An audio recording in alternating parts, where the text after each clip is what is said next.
여러분, 다윗은 우리가 알다시피 첫 번째 잘못된 방법으로 언약궤를 옮기다가 동족 우사가 죽는 아픔과 언약궤를 다윗성으로 옮기지 못한 이 실패를 경험한 바가 있습니다. 그러나 그는 이 죽음의 아픔과 실패를 경험했지만 이 언약궤를 예루살렘 성으로 자신의 장막으로 모시는 것을 포기하지 않았습니다. 다윗에게 하나님의 언약궤를 모셔오는 일은 그 무엇보다 중요했기 때문입니다. 왜냐하면 그것은 하나님의 통치와 임재를 가져오는 일이었기 때문입니다. 그 언약궤 박스 하나가 뭐라고 이 하나님 통치와 이 임재를 가져올까 이렇게 우리가 생각할 수 있지만 아닙니다. 다윗은 이 언약궤 사건을 통해서 철저히 이 왕권과 주권을 하나님께 올려드리는 이 인생의 전환점을 맞이하게 됩니다. 이 사람들은 다윗을 이스라엘을 통치하는 왕으로 바라봤지만 다윗은 하나님을 통치하는 왕으로 바라봤습니다. 그는 하나님의 통치권의 안으로 들어가기를 바랬습니다. 자신이 왕이었지만 하나님을 왕으로 모시고 그분이 이스라엘 백성과 자신을 통치해 주길 바라고 있었습니다. 그리고 그분의 임재를 갈망했습니다.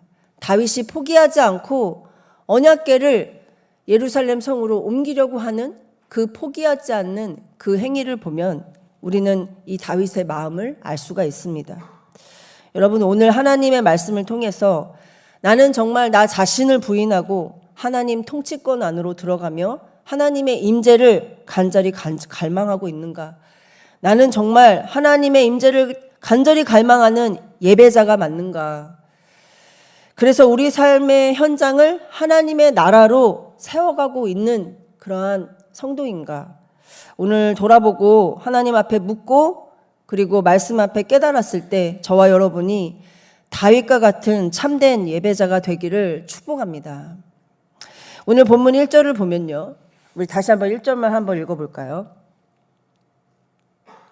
시작. 다윗이 성에서 자기를 위하여 궁전을 세우고 또 하나님의 궤를 둘 곳을 마련하고 그것을 위하여 장막을 치고. 네. 다윗이 하나님의 궤를 둘 곳을 마련하고 그것을 위해서 장막을 쳤다고 했습니다. 이 행위는 무엇이냐면 하나님의 임재를 둘 곳을 마련하고 그 임재를 위해서 공간을 마련했다는 뜻입니다.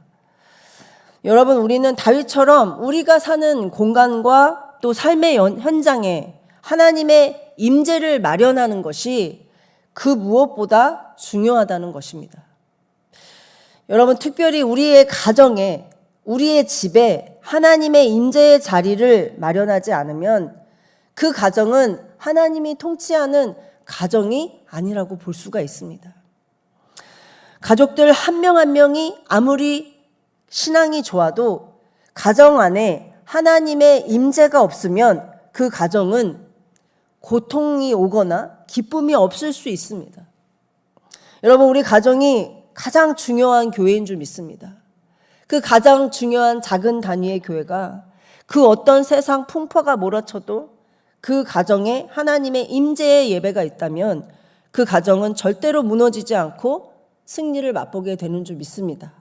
그래서 우리가 여러분 가정 예배를 드리자고 계속해서 홈처치 운동을 하지 않습니까?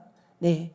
여러 가지 여건이 잘 안 돼서 방해가 있을 수 있지만 우리가 정말 하나님의 임재와 통치를 모셔오는 일은 우리 가정에 그 무엇보다 중요한 것이라는 걸 잊지 않으시길 축복합니다. 우리 본문 2, 3절을 다시 한번 읽어볼까요? 시작. 다윗이 이르되 레위 사람 외에는 하나님의 궤를 맬 수 없나니 이는 여호와께서 그들을 택하사 여호와의 궤를 메고 영원히 그를 섬기게 하셨음이라 하고 다윗이 이스라엘 온 무리를 예루살렘으로 모이고 여호와의 궤를 그 마련한 곳으로 메어 올리고자 하여. 아멘. 다윗은 이 언약궤를 오벳에돔의 집으로 옮긴 후에 3개월 후에 다시 언약궤를 옮겨오기 위해서 어떻게 했습니까? 정말 철저한 준비를 했습니다. 이 3개월 동안. 안치할 장소를 마련했고요. 하나님이 정하신 운반의 방법을 찾았습니다. 그는 이 잘못을 반복하지 않으려고 정말로 심혈을 기울여서 그 언약궤를 옮겨오는 계획을 세웠습니다. 여러분, 성경은요, 다윗을 이 실수하지 않는 완벽한 사람으로 보여주지 않습니다. 실수를 했지만 그 실수를 다윗은 인정을 했고요. 그리고 회개로 돌이켜서 그 회개의 행동으로 옮긴 그러한 사람으로, 이 회개를 행동으로 옮겨 놓은 사람으로 그렇게 보여주고 있습니다. 성경은 솔직합니다. 다윗의 수치와 실수를 가리지 않습니다. 여러분, 우리가 우리의 실수를 인정하고 행동으로 개선하는 순종이 있을 때 이 깨어짐의 아픔이 분명히 있을 것입니다. 그러나 우리가 이 한 단계 성장하는 이 밑거름이 우리의 실수의 경험이 되는 줄 믿습니다. 저와 여러분이 죄와 실수를 넘어서 이 성장의 돌파가 있게 되기를 예수님의 이름으로 축복합니다. 무엇보다 이 하나님의 임재를 갈망하는 다윗과 같은 사람은 자신의 죄와 허물을 인정하고 그것을 행동으로 고치려고 합니다. 그냥 눈물로 회개에 그치는 것이 아닙니다. 삶에서 실제로 행동으로 옮기고 고치려고 하는 사람입니다. 왜냐하면 중요한 게 있습니다. 바로 하나님을 향한 경외심 때문입니다. 다윗은 역대상 16장 26절에서 하나님을 이렇게 찬양하고 있습니다. 우리 한번 볼까요? 16장 25절 다 같이 읽겠습니다. 시작. 여호와는 위대하시니 극진히 찬양할 것이요 모든 신보다 경외할 것임이며. 이 다윗은 하나님 앞에 이 경외심을 굉장히 말씀을 통해 많이 드러냅니다. 이 경외라는 것을 우리가 히브리어 원어로 살펴보면 두려움, 이 야레라는 단어에서 온 이 두려움이란 뜻입니다. 이 두려움은 뭔가 하나님 앞에 혼날까봐 두려운 것이 아니라 하나님의 관계가 단절되고 하나님의 임재가 사라질까봐 이 두려운 그러한 두려움입니다.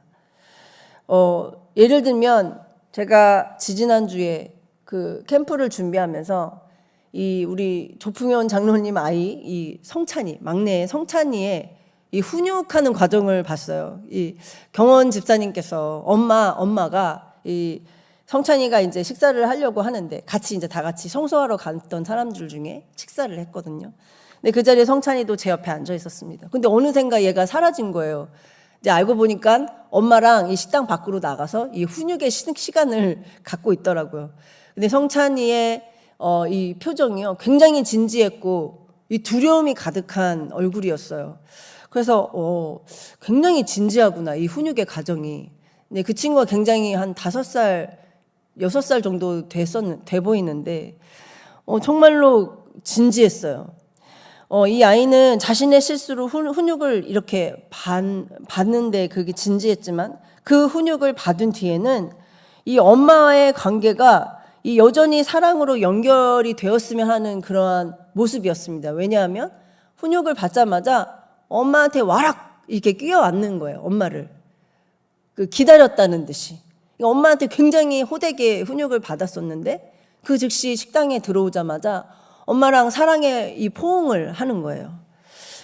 굉장히 이 부모님들의 이 훈육 방법은 이러한 것이구나.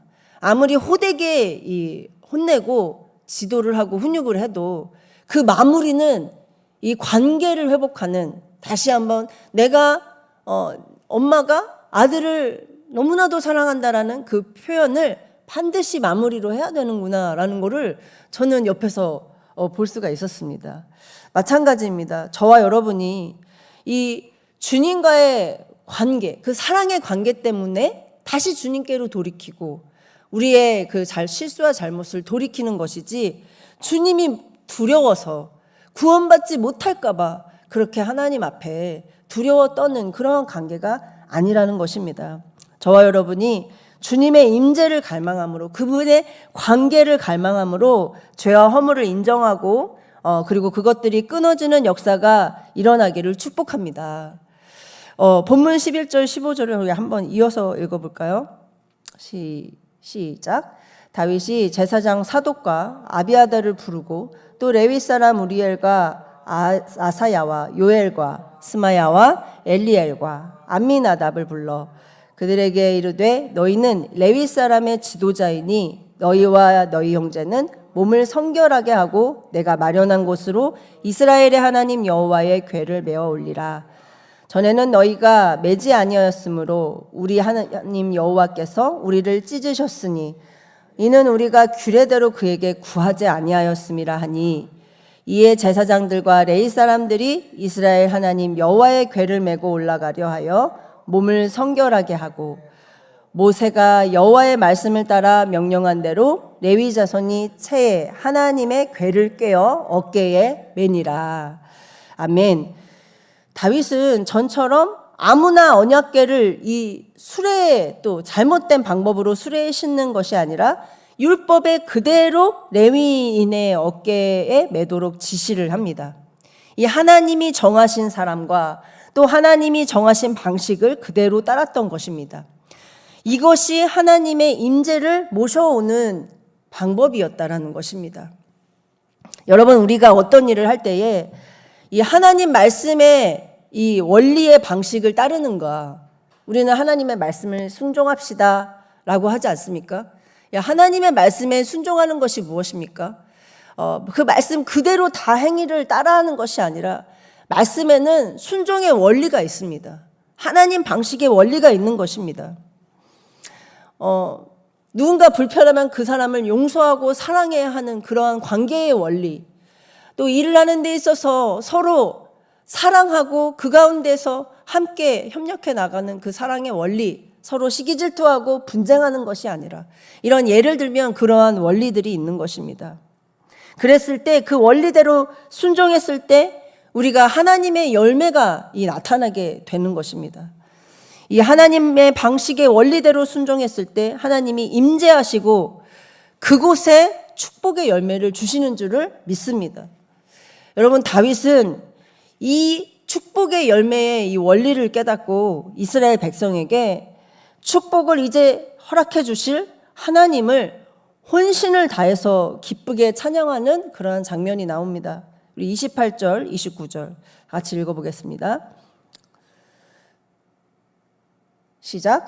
이스라엘 무리는 크게 부르며 뿔나팔과 나팔을 불며 재금을 치며 비파와 수금을 힘있게 타며 여호와의 언약궤를 메어 올렸더라. 여호와의 언약궤가 다윗 성으로 들어올 때 사울의 딸 미갈이 창으로 내다보다가 다윗 왕이 춤추며 뛰노는 것을 보고 그 마음에 업신여겼더라. 아멘. 여러분, 시간상 우리가 오늘 본문을 다 읽을 수 없지만 16절에서 27절을 보면요, 이 다윗이 얼마나 하나님을 예배하는데 혼신을 다해 마음을 다해 준비했는지를 우리가 알 수가 있습니다. 어른들을 세워서 노래하는 자를 따로 세우고 비파와 수금과 재금 등의 악기를 연주하는 사람들을 한 명 한 명을 세워서 정성껏 예배를 준비합니다. 또한 27절을 보면 다윗은 배 에봇을 입었다 그랬습니다. 몇 명의 리더들은 세마포 겉옷을 입고 예배했다고 했습니다. 여러분, 이 모든 행위는 어떤 것을 뜻합니까? 이것들은 하나님 앞에 제사장적 직분을 가졌다는 그들의 신앙 고백입니다. 겸손히 다윗은 자신이 왕으로 이렇게 세워졌지만 자신이 왕이라는 생각이 하는 것이 아니라 하나님 앞에 자신을 그저 하나님과 백성을 연결해주는, 그렇게 화목하게 하는 한 명의 종으로서 그 세마포 에봇을 입고 하나님 앞에 겸손히 예배를 드리는 모습입니다. 다윗은 백성과 하나님을 연결하는 종으로서 하나님의 임재를 간절히 갈망했습니다. 하나님, 우리 백성들을 도와주십시오. 우리 백성들을 구원해 주시고 통치하시고 다스려 주십시오. 하나님이 아니면 안 됩니다.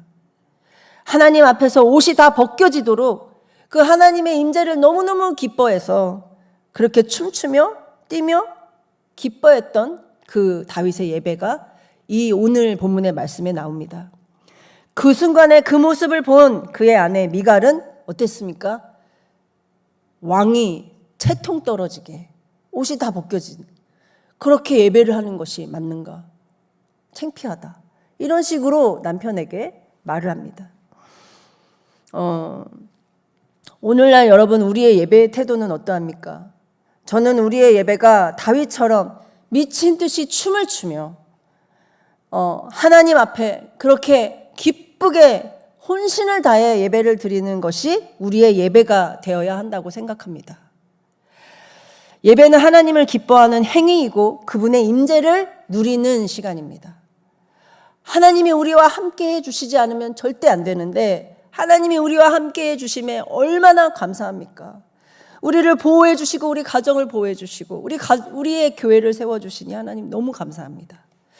그러한 정말 중심의 마음으로 예배하는 사람은 정말로 하나님의 임재를 갈망하고 기뻐하는 사람인 줄 믿습니다.